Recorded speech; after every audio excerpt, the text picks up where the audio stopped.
যারা তোমরা কিয়ামতের দিনকে অস্বীকার করো, তোমরা সেদিন দেখবে কিয়ামতের বিভীষিকাময় পরিস্থিতি এতটা কঠিন হবে, একটা শিশুকে বৃদ্ধে পরিণত করে দিবে। চতুর্দিকে মানুষের হাহাকার হবে, মানুষের মাথার উপরে সূর্য থাকবে, সেদিন মানুষের অবস্থা বড় কঠিন হবে। তিরমিজি শরীফ হাদিস নাম্বার 2421 নাম্বার হাদিসের বর্ণনা। হাদিসের মান সহিহ।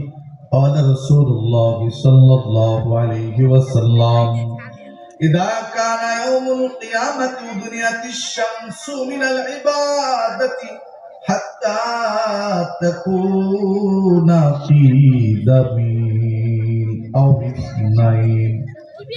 নবীজি সাল্লাল্লাহু আলাইহি ওয়াসাল্লাম বলেন, কিয়ামতের ময়দানে সূর্যকে মানুষের অতি কাছাকাছি এনে দেওয়া হবে। সূর্য কত কাছে আসবে? নবী বলেন 1 মাইল অথবা 2 মাইল কাছাকাছি, মানুষের কাছাকাছি নিয়ে আসা হবে। সূর্যের তাপগুলো আল্লাহ বলবেন, সব তাপগুলো ছেড়ে দাও। সূর্যের তাপ মানুষকে গলা দিবে। দুনিয়া থেকে লক্ষ লক্ষ মাইল দূর সূর্য, তারপরও চৈত্র বৈশাখ মাসের সূর্যের তাপ আমরা সহ্য করতে পারি না।